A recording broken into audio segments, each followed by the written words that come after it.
Hi, everyone, and welcome to another episode of Pathfinder presented by Payload, the leading digital media company in the space industry. My guest today is Tyler Bernstein, the co-founder and CEO of Zeno Power.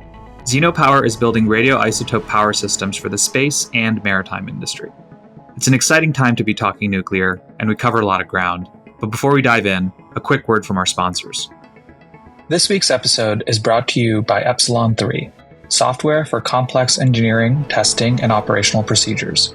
Epsilon3's web-based procedure platform enables technicians, operators, engineers, and management to instantly access information around current status of operations, release history, and historical reference of procedural content. Epsilon3's platform is better suited for coordinating space development workflows than word processing software, Microsoft Excel spreadsheets, and other applications that are not tailored for the industry. For more information, check out epsilon3.io. Tyler, welcome to the show. Thanks for having me. Great to be here. Yeah, I appreciate it.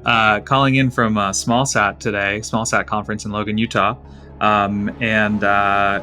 This is just my first day, but I haven't run into any other nuclear companies. So I'm actually very excited to chat and learn more about what your guys are doing.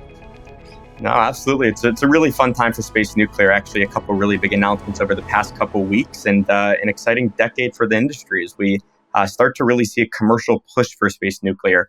Something that is really a shift in the industry. So, no, looking forward to chatting about it today. Well, let's start high level. Tell us a little bit about who you are, and tell us about Zeno Power. What are you guys doing? Tyler Bernstein, co-founder and CEO of Zeno Power, and we are building radioisotope power systems, microwave-sized boxes that convert the heat from decaying radioisotopes into electricity. We have an isotope that is decaying over decades, producing heat over decades. You can convert that heat into electricity in a small box, and again, have this box that generates electricity for decades, almost a battery that lasts for years at a time. And we started Zeno out of Vanderbilt University back in 2018. A very different founding story. We actually started my sophomore year in undergraduate when a friend and I started looking into building a nuclear-powered Boeing 777 as a bit of a school project, and ended up getting in touch with a grad student and a professor. And 5 years later, here we are with Zeno, building radioisotope power systems, very different technology for use in space, in the Arctic, on the seabed, and off-grid regions where power is challenging. And this box generates electricity for decades, can enable a lot of brand new capabilities for both government and also commercial customers. So I got to dig into that for a second. Nuclear powered 777. So what prompted that? What even made you and the other folks you're working with even think that that's an interesting problem worth solving? Yeah. So I was a computer science major, and a good friend of mine was a human and organizational development major. So neither of us with any nuclear background. And my friend Jonathan Siegel, now our COO and one of the co-founders, he had interned at United Airlines the previous summer and really noticed at United the reliance of the aviation industry on oil. This was back in late 2017. And at this time, you were starting to see a lot of focus on the electrification of other industries, from cars to even small planes to trains. And we started looking at how else you could power an airplane, looked at a variety of technologies. And for some reason, we said, what if you put a nuclear reactor on an airplane? And we ended up, as I mentioned, getting in touch with this professor who should have kicked us out of the room immediately, but instead decided to listen to some young students with an idea and told us in the 1950s, the US government spent over $1 billion trying to do this. And at one point, multiple times, we had critical nuclear reactors on airplanes flying over the US in an effort to build this long-endurance bomber that countered the Soviet Union. Long and the short, in 1961, Kennedy canceled the program. We mastered mid-air refueling. But this professor sat us down and said, it's been 60 years. Why don't you all look into this a little more? So we ended up putting together a 20 to 25-page paper on this concept. Met this graduate student, Jake Matthews, who's a West Point grad, was getting his master's in mechanical engineering, who had been looking at a similar concept, except instead of using a nuclear reactor, using a radioisotope power system, and instead of using a Boeing 777, powering an unmanned aerial vehicle. And that really led us into this investigation of radioisotope power systems, where outside of aviation, we more broadly noticed this growth of operations for government and commercial stakeholders in these off-grid regions, from the surface of the moon to on orbit, to the Arctic, to the seabed. And recognizing to this technology, if we can build it commercially in a scalable, lightweight, and affordable manner, could have a lot of broad usability. So a very, roundabout early days, and Right. always a fun story to remember. Well, look, we're not going to have enough time to go through the history of nuclear, but obviously, after, and it's an interesting time to be even talking about this outside of the fact that there's a tremendous amount of interesting, like regulatory discussions happening right now. There's a lot of investment that's starting to shift into nuclear as an industry. Oppenheimer just came out, a few weeks ago, so you're getting mainstream attention on nuclear, a bit more so than you typically hear. So, we don't need to go into Manhattan Project where we are today, but you mentioned a couple of different things that I think are worth just explaining a little bit. So you mentioned nuclear reactors, right, and then you mentioned radioisotope power systems. So maybe let's talk really quickly, like nuclear reactors can be used for power generation. We know them typically as like used in power plants, like the ones in Fukushima, which is like famous one that everyone refers to. But maybe talk a little bit about where are nuclear reactors used today, and what is the difference between a nuclear reactor and a radioisotope power system? Yeah, so you're completely right that nuclear is in a bit of a moment right now. And there's really three flavors of nuclear technologies that people are developing for power generation.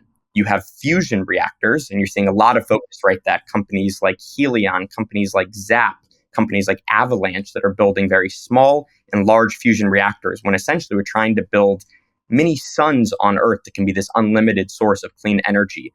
Not yet built at a really any scale or commercial scale, but a technology that there's a lot of promise in the future. Then, as you mentioned, you have fission reactors. And when people think of nuclear, fission reactors are the primary technology that comes to mind. And this is when you have primarily uranium atoms that are hit with neutrons. The neutrons split, you get heat, you get more neutrons, the neutrons hit more uranium, it splits, you get heat, you get this chain reaction, again, that generates a lot of heat. Then you convert that heat into electricity. And nuclear reactors, as you mentioned, are used today to generate a lot, about 20% of our energy in the US and over 50% of clean energy generated in the US with power plants. Nuclear reactors are also used by the US Navy to power a lot of our submarines, all of our submarines, a lot of our large aircraft carriers. And nuclear reactors actually also have a very interesting history in space, with the US and the Soviet Union both having launched nuclear reactors into space before to power satellites. And the third flavor of nuclear, what we are building, is radioisotope power systems. And unlike fission reactors that have chain reactions when you're splitting uranium, we are just using radioisotopes, hot rocks that are unstable and decaying over decades. And as they decay, they produce heat. We can then convert that heat into electricity, and we can have these small boxes that generate electricity for decades. And while nuclear reactors are looking more in the megawatts, gigawatts, some now looking in kilowatts of electricity generated, we're smaller. We're looking at watts, even up to low kilowatts of electricity generated. So a smaller technology, but one that has a deep heritage of use in space and on Earth, and one that we're excited to be bringing some new commercial innovations to open up broader usability for the system. Right, exactly. So, and just to put a finer point on it, right? So, fission reactors are used for power generation today, and they've been used for power generation for quite some time. Fusion is not yet being used for power generation. It's still, there's still many technological milestones that need to be hit, but that is something that a number of companies and billions of dollars are being spent on trying to figure out that. But radioisotope power systems. And radioisotope technology has been around for quite some time, and you mentioned it, the Soviets and the U.S. Can we talk? Maybe give us a couple examples of where nuclear has been used in the industry, both on the crude side and on the non-crude side. So when used for like humans and when humans are not involved. Yeah, absolutely. So radioisotope power systems are really invented in 1954 at the Mound Laboratory in Ohio, when some scientists were looking at how to take advantage of this radioactive decay.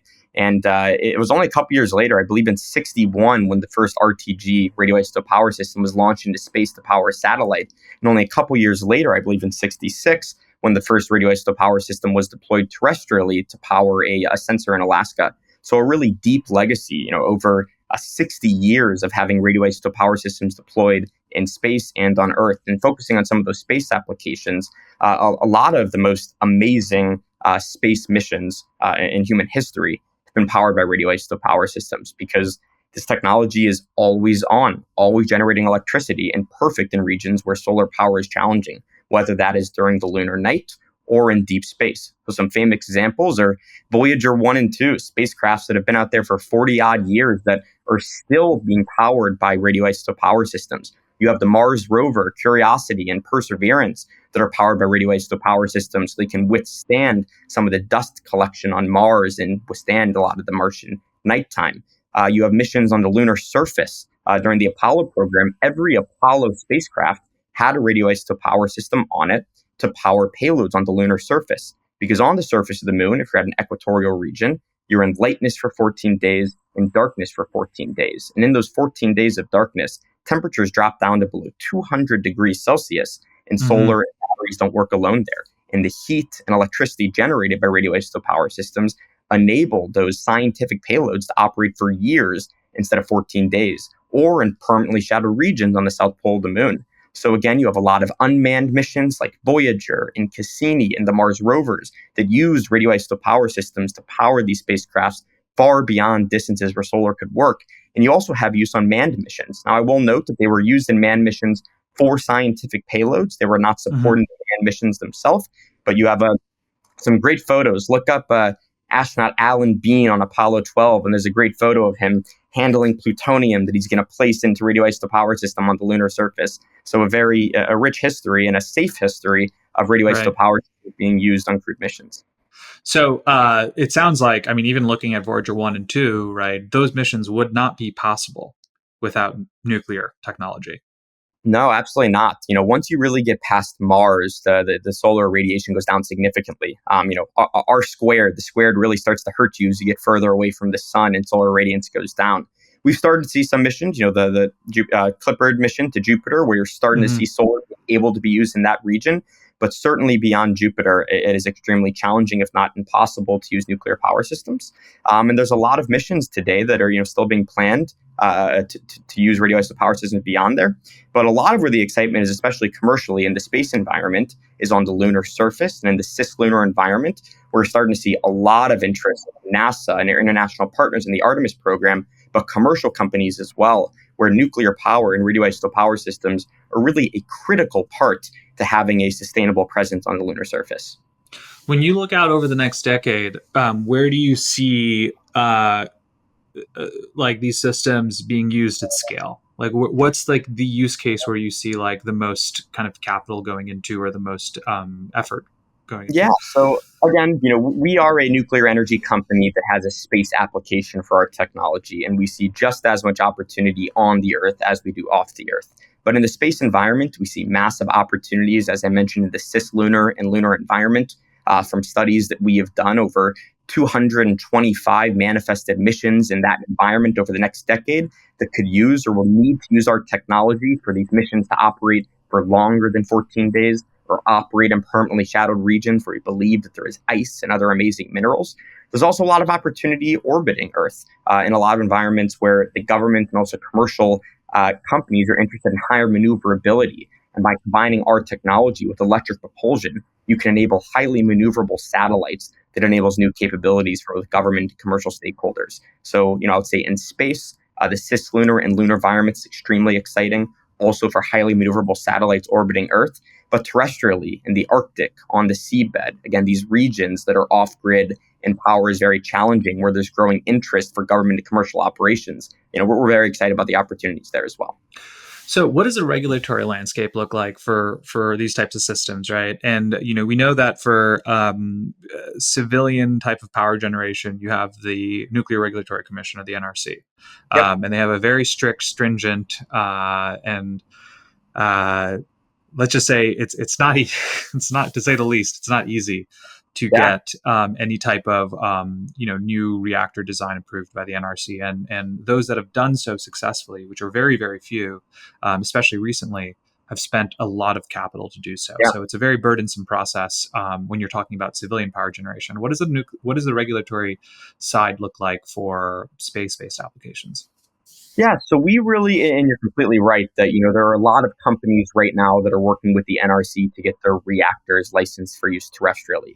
And we look at our regulatory environment in really two areas: the terrestrial licensing and the launch approval for launching it into space. And terrestrially, we work with the NRC, but under a very different guideline than fission reactors. We don't have fission, we don't have a chain reaction. And because of that, we're not dealing under Part 50 or Part 51 or any of these reactor regulations that do take a lot of time and money for these companies to work through, because all that we have is byproduct material. So we're working with Part 30 of the NRC, NRC Part 30, and this is more similar to what hospitals have to handle radioisotopes for medical purposes, for cancer treatments, et cetera.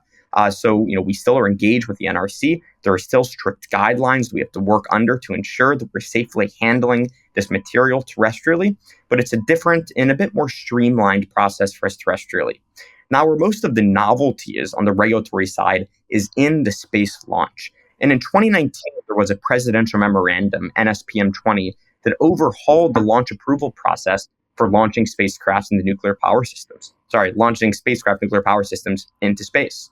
And prior to this memorandum, all spacecrafts had to go through the same process for launch approval. And this was a multi-year, multi-agency safety review that ended in the president's signature. And only the government could launch a nuclear power system into space.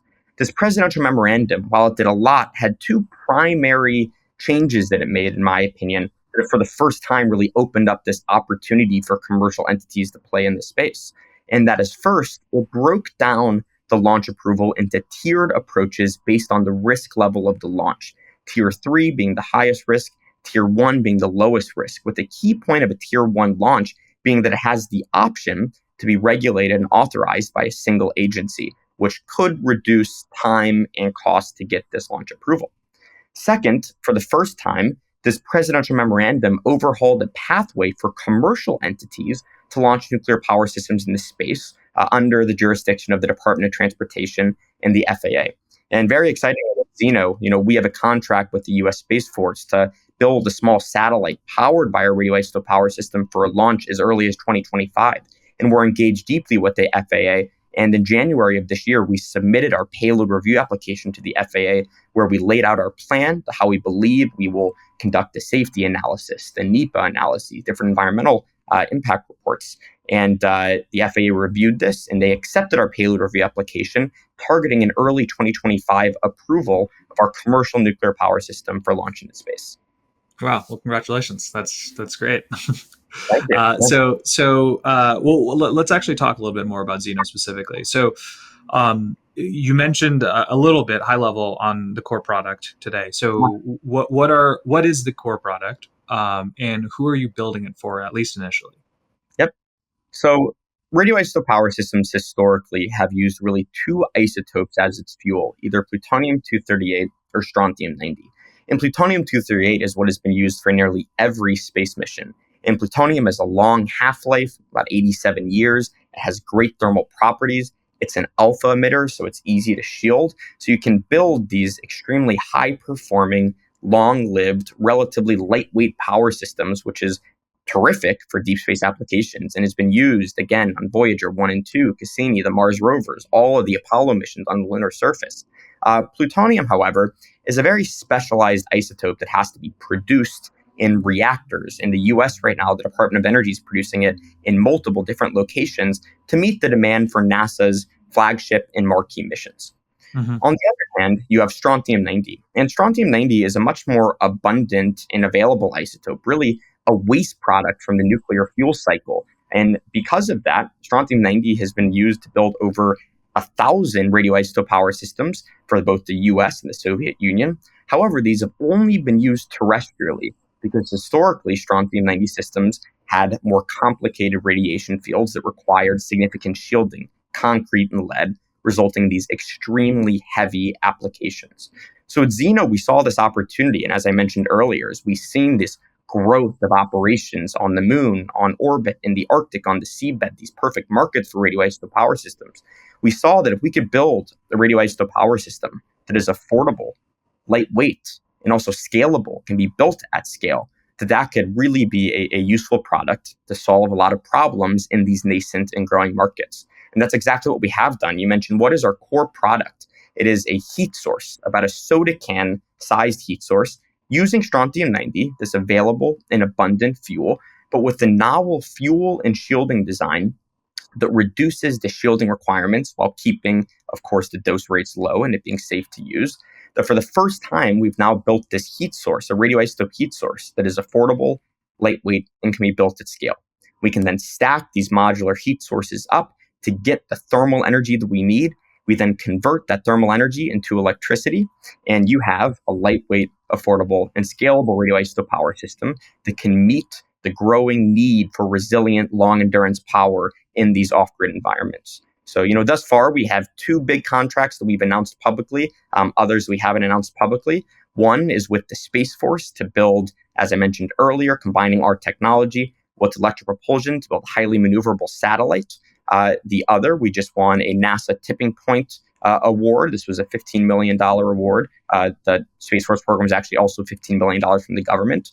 In this $15 million award with NASA, we're working with Blue Origin and Intuitive Machines and some other great partners to build a radioisotope power system that can enable landers and rovers to operate during the lunar night and in permanently shadowed regions, and targeting the commercialization of this technology as early as 2025, again, on the back end of that approval from the FAA.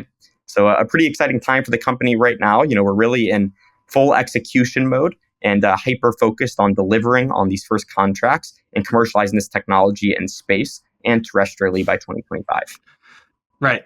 So how do you handle the disposal and containment of strontium-90 as you're testing, right? As you're building your product, where are you doing it? How are you doing it?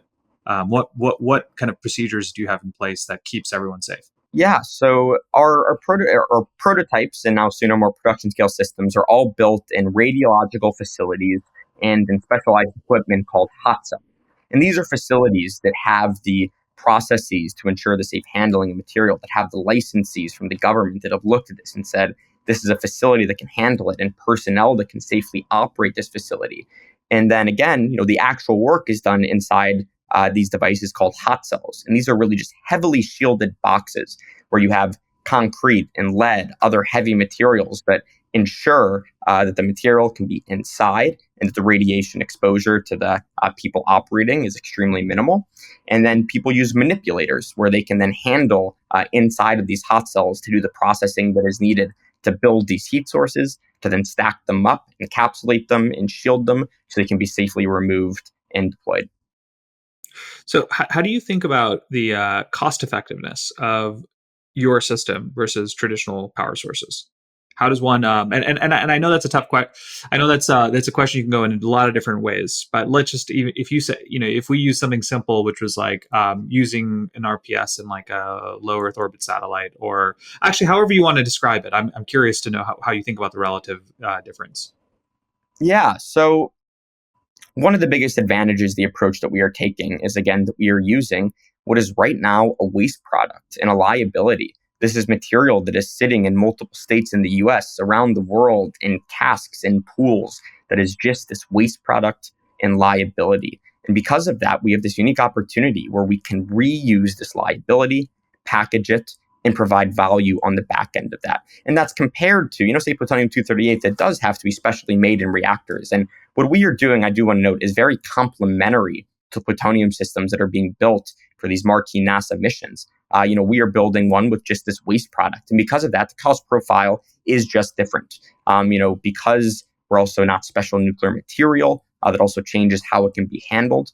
I don't want to get into specifics in dollars, but, I just can say that because of the abundance of the material that we're using, and because it is this liability and a waste product, we can build these at scale, and we can build them at a price point that opens up much broader usability for the government, but also commercial stakeholders.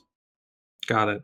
Well, Tyler, we got to take a quick break just to hear from our sponsors. But when we return, I do want to talk about how these power systems can be used with crewed missions in the future, right? Because obviously, we have big plans to go into and explore deep space. So I'm curious what you think the future of that looks like. So, but more on that when we return. So stay with us. By utilizing Epsilon3 software platforms, engineers can create builds, track builds through AIT, revise and trace test procedures, and more. Not only will engineers save time and frustration looking for information in multiple places, but it will speed up your AIT processes. Unlike using simple documents or generic project management tools, Epsilon3 provides synchronization and standardization that streamlines and refines processes and procedures. Check out their website, epsilon3.io, for more information. So Tyler, welcome back. So I want to talk a little bit about clearly your kind of initial use cases around RPS is going to be uncrewed missions, right? Uncrewed, commercial and research, science, exploration missions. But talk a little about what you think the future of these systems are going to be, or you're specifically using strontium-90. How do you think about it for crewed craft in the future? Yeah, it's a great question. I'm actually going to broaden it a little bit and maybe talk about the broader role of nuclear fission reactors and also radioisotope power systems in support of future crewed missions, because there's they're really complementary in the goals of the Artemis program and broader sustainable presence on the lunar surface, at Mars, or beyond.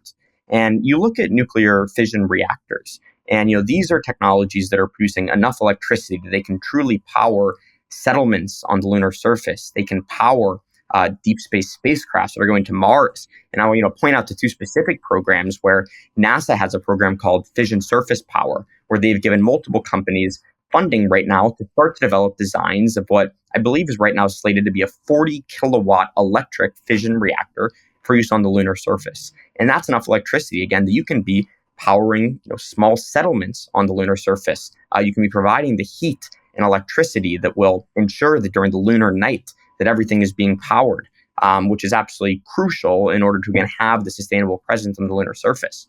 You also have a program called Draco. This is a joint program with NASA and DARPA that recently just awarded Lockheed Martin and BWXT a contract to build a nuclear thermal propulsion rocket using nuclear energy and thermal energy from that to create propulsion that will significantly decrease the time of transit to Mars and could be crucial for deep space exploration. Also, some government and military uses in the cislunar environment there. So, when you look at manned spacecraft, I do really think that in crewed missions, that fission reactors are admittedly going to have the bigger impact. But, there's still a lot of development work needed to build and deploy these fission reactors. Where I think that there's a role, and where I strongly believe there's a role for radioisotope power systems, is in support of manned missions, but potentially a little more indirectly. So, for example, on the lunar surface, you can see where you kind of have rovers that want to go explore in permanently shadowed regions to find where there's ice or where there's other minerals. You can see communications equipment that needs to be powered on this decentralized and distributed grid so that you can have communications back on Earth. There's a significant opportunity for cislunar satellites, given some of the complications of orbits satelliting the moon, where you're going to want to have relays to send information back on Earth. So I think there's a very strong role for radioisotope power systems and a lot of the support equipment in support exploration in support of crewed missions. So, I do see it being, frankly, more similar to what happened in the Apollo era, where you did have radioisotope power systems flying on spacecrafts with humans, but not necessarily to support the humans themselves in this lunar environment, but to support scientific equipment, exploration equipment, communications equipment, navigation equipment that will support a resilient presence of humans on the surface of the moon. Outside of space, are there any high value kind of initial markets that you're targeting? Yes, we're focusing quite deeply in the Arctic and the seabed environment. And these are regions where power is very challenging. In the Arctic, you don't have solar for a lot of the year. On the seabed, you certainly don't have solar. And these are very remote places where bringing out batteries that die or fuel cells that need refueling every once in a while can be a huge limiting factor to operations for both government and commercial customers. So certainly for the government uses with the Navy and the Air Force in the Arctic and the seabed, also commercially with telecommunications and deep sea mining for minerals, et cetera. We see significant opportunity in these high value markets where customers are not necessarily buying what we are providing because of the dollar per kilowatt hour of the electricity. They're buying it because of the watts or kilowatts of electricity in these areas where it's extremely challenging to get power, and brand new capabilities can be built on top of this foundation of resilient and reliable energy. So you mentioned earlier that plutonium-based power systems and strontium-based power systems have been utilized for quite some time.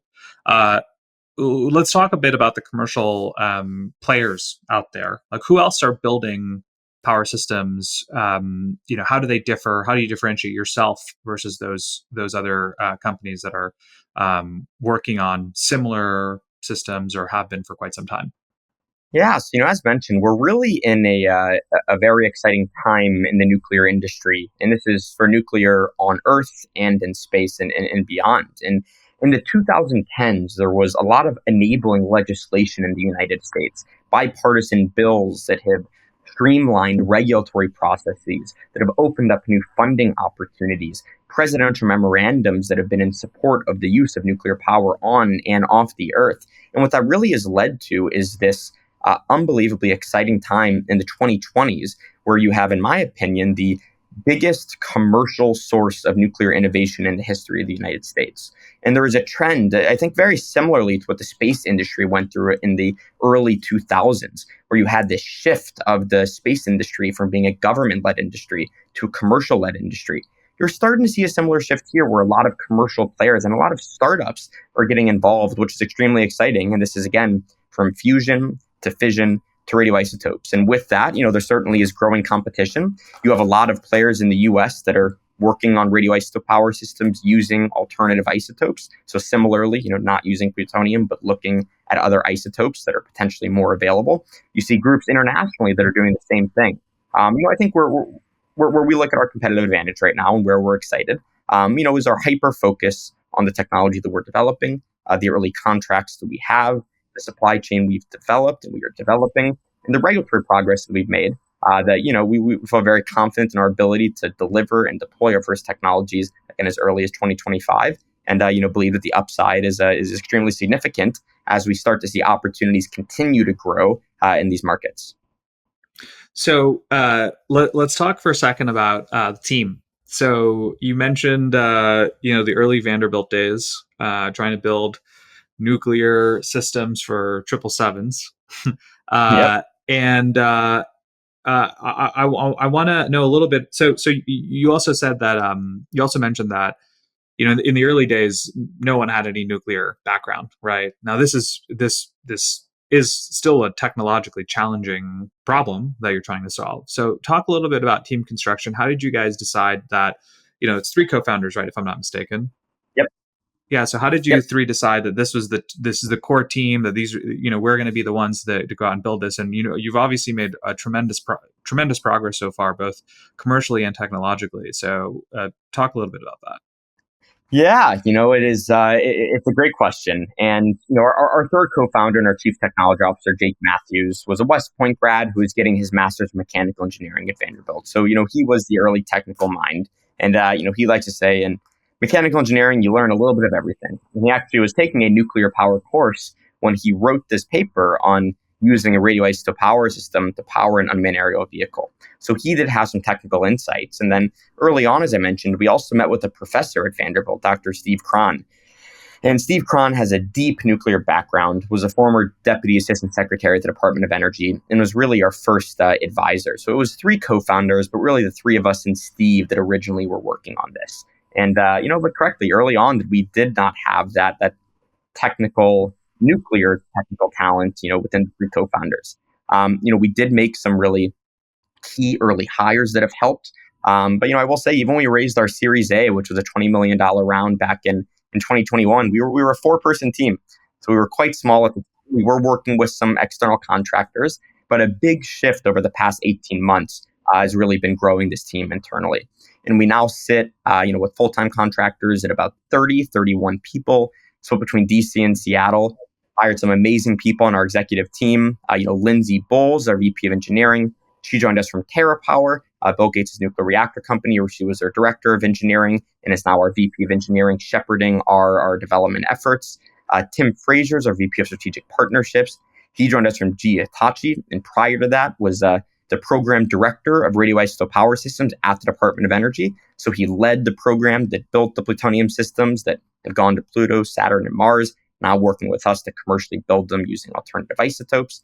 Hersh Desai is our chief commercialization officer. He has a bachelor's and master's in nuclear engineering. has spent decades in DC and understands how DC operates. So I've really built out a terrific executive team, and then again, a team of 30, 31 with most of our technical team in the Seattle area.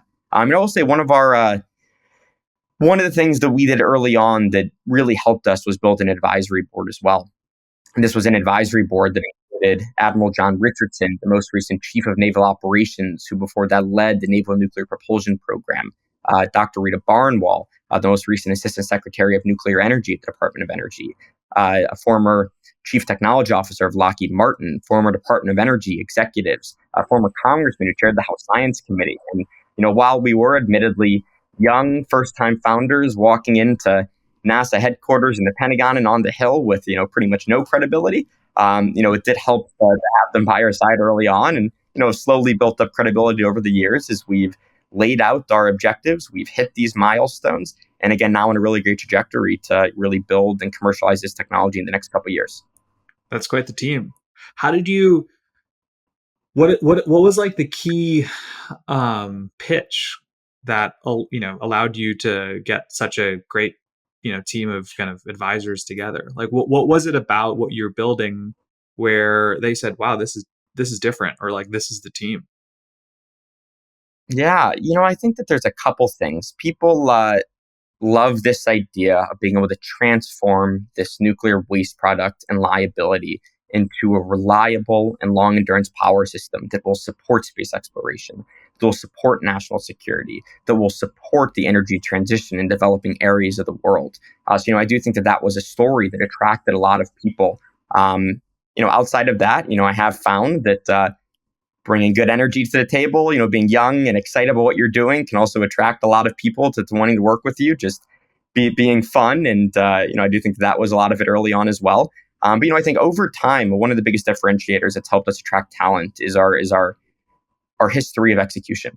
Again, saying what we are going to do and actually doing it and hitting the milestones on time, at cost, and exceeding our performance that we even laid out. And, that is, really what I do think, as I mentioned earlier, is our biggest competitive advantage.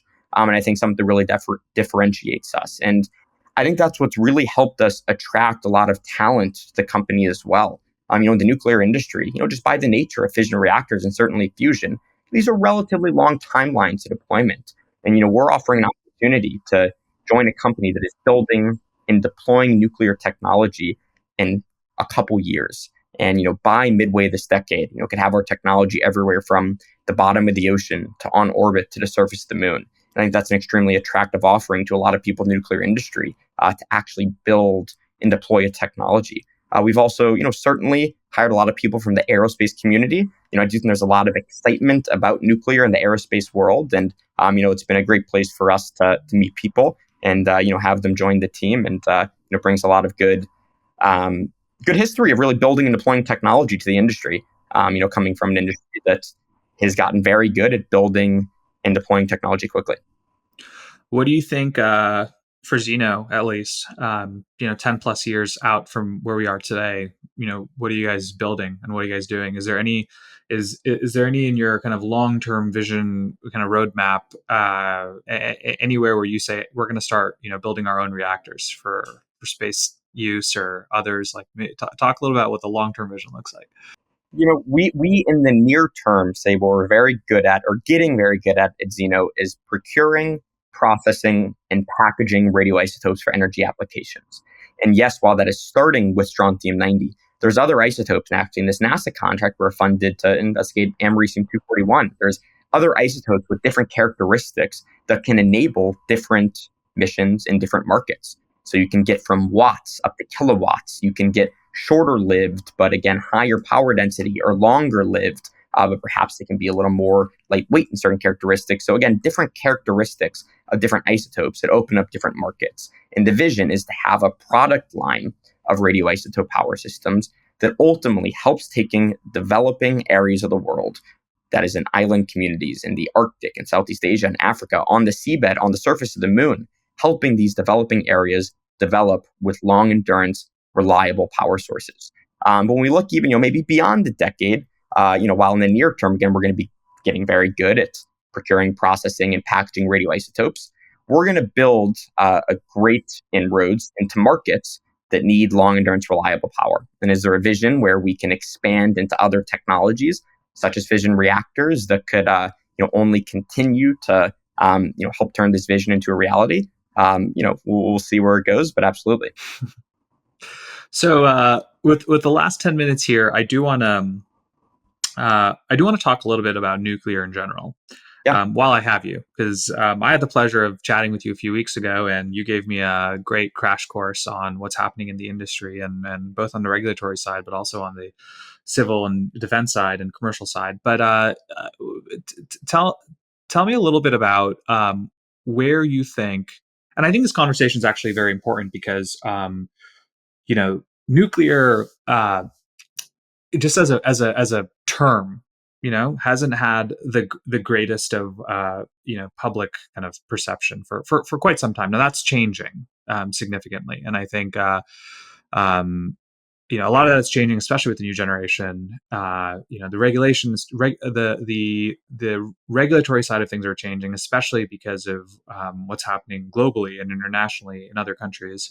But maybe at a high level, we could do a whole podcast on just this topic alone. But I'm just curious, at a high level, where do you think the state of the nuclear industry is today from a regulatory perspective? How is it different from where it was, call it, 50 years ago? Yeah, and I may shift it away from regulation and just kind of more the state of the industry, if that's okay. Regulation is very important, but I think a lot of companies are working through the regulatory processes right now, and the Nuclear Regulatory Commission is doing a lot of great work to try to overhaul and streamline the processes that enables this broader use. As I mentioned, there's been presidential memorandums that have streamlined this process for space applications. But again, and I mentioned this earlier, there's this really exciting moment for the nuclear industry. And I think one of the biggest differentiators of this excitement in the nuclear industry compared to what has happened in the early 2010s and other times in history is that there are multiple sources of tailwinds for the nuclear industry right now. First, you have really this bipartisan acceptance that nuclear is a critical part of our fight against climate change and decarbonization. And you see people on the left and on the right as well that agree that if you look at the numbers, that nuclear has to be a part of our decarbonization efforts. And that is certainly a tailwind that we've seen in the Bipartisan Infrastructure Act and the CHIPS Act, a lot of funding coming out in support of nuclear technologies for decarbonization. Second, you're starting to see a lot of focus for the onshoring of energy supply chains. And you'll point to the Ukraine and Russia war, where you've seen issues in Europe, countries that are relying on natural gas from Russia and external sources, and people in the United States and elsewhere wanting to onshore domestic supply chain of energy. And nuclear is a great source of energy that we can, really have this domestic supply chain, and with that, increasing the energy security of the United States. And third, you're starting to see the growth and interest in nuclear in these non-power applications on the seabed for maritime shipping, on the surface of the moon, on orbit, on the seabed. A lot of these being driven by the government right now, but with broad commercial applicability on the back end of that. And because of these multiple sources of tailwinds, from decarbonization to energy security to power in these off-grid applications, you're really seeing a lot of momentum here. I think that's a big differentiator compared to previous efforts of the industry before. And again, what's very exciting is, in my opinion, right now, it is on industry to execute at this point. The government has provided significant amounts of funding. The private markets are providing significant amounts of funding. Presidential memorandums and legislation have streamlined regulatory processes. It is on industry to execute, deliver on the work, and truly build and deploy this technology at scale through this decade. Let's talk about fusion for a second. So Yes. I saw a couple days ago Livermore Lab net energy gain for the second time. The first time we saw it with the ignition facility earlier in the year. Where do you think, what are your thoughts on fusion technology? Where is it today? Actually, before we even get into that, maybe do quick 2 minutes on what is fusion technology? Why is it different from fission? When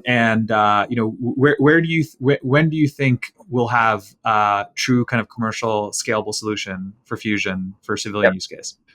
Yeah. So, where fission, as I mentioned, is when you're splitting an atom with a neutron. Fusion is merging atoms together. And again, this is really what happens on the sun. And, the very basic way to describe fusion is an oversimplification is that we're building mini suns on Earth that we can then generate electricity from. And there's a lot of benefits here. There is, not the waste that you see coming out of nuclear reactors. There's also some benefits of potentially power density. And, over time, there's hopes on improvements in cost. And, a lot of people call it an unlimited clean source of energy that would absolutely transform the world as we know it today. And it would be one of the, if not the biggest technical breakthrough in human history. I don't want to make, a lot of claims that, counter what people have made publicly about fusion. I by no means consider myself a fusion expert. And you have amazing companies like Helion that are claiming electricity generation, this decade. And you have companies that are claiming, to then get to more commercial scale into the 2030s with broad deployment in the 2040s. And I don't have any reason to disagree with that. What I will add, and why I do have a lot of confidence in the fusion industry, and I'm very bullish on the fusion industry, is a lot of the smartest people that I know are joining that industry. And I think that is one of the biggest signs of signs of the viability of an industry is the talent that it attracts. And, the fusion industry is attracting some of the top talent from the nuclear industry, from the aerospace industry, from the medical industry, are all just flocking to that field. And, I think you have to be careful that they're, not just going there because it's exciting, but at executive levels, there's absolutely brilliant talent there that have seen what's happening inside these companies and are bullish on the future. And that makes me extremely bullish on the opportunities of fusion as well. Yeah, it's very exciting. It's very exciting times for sure. So last question, and I'm going to tie it back to space for a second before we end here. Any companies out there, of course outside your own, that you're most excited about within the space industry? If you could pick, you don't have to pick one if you don't want to, but I usually ask our guests this question at the very end. So space companies, startups that you're most excited about in terms of what they're building and what they're becoming. That's a really good question. First, going to go back, we did a startup accelerator back in 2019, and it was a Techstars accelerator in LA, sponsored by NASA, JPL, Lockheed Martin, SAIC, the Air Force, and a bunch of amazing companies there. Two that I've kept in close touch with that I'll call out are Orbit Fab and Pixel. Orbit Fab developing gas stations in space, really supporting more sustainable use of satellites in space, where you can have on-orbit refueling of satellites. I think Daniel's terrific. The team's amazing, and love this vision of sustainable operations in space. I think very similar to how we're trying to develop more sustainable operations on the lunar surface, in deep space, and beyond. And then Pixel, a company, our friends at Waste and Chittids, that are building hyperspectral satellites based in India and also the U.S. have built an amazing team, and love the potential of this technology in agriculture, and energy, and other industries to as they like to see, help people see the unseen. I think the last one I'll call to, just I talked to them yesterday, is K2 Space, and had an amazing conversation with Karen and Neil. I think that if you look at, again, where I mentioned earlier that it's exciting about the talent that fusion has attracted, the talent density of K2 Space is extremely exciting. And, love the vision of, kind of this contrarian view of what space could look like post-Starship, and how a break like Starship can completely transform operations on orbit. So because those are three companies that I would mention. Those are great teams. By the way, did you watch Oppenheimer? I have somehow not seen it yet. I had mentioned it, made it there. But I will say I'm actually calling right now from Richland, Washington, the Hanford site, which is a few references in Oppenheimer. It is where all of the plutonium was made during the Manhattan Project and afterwards. And one of the byproducts of the plutonium development is strontium-90. So there's a lot of strontium here at the Hanford site, a byproduct of the Manhattan Project era and plutonium production, building nuclear weapons in the 20th century. And again, our vision is to take what has been this byproduct and liability from that era, repackage it, and again, use it to support space exploration, national security missions, and the clean energy transition. Wow. Well, Tyler, pleasure to have you on the show. Thank you. This is awesome. I do think it feels like a crime that you haven't seen Oppenheimer yet. So at some point, I do want to hear your thoughts. I do want to hear your thoughts on it. But thank you very much for being on the show. It was a pleasure. Fascinating, and excited to have you back on sometime in the future. Absolutely. Thanks so much for having me. Thank you.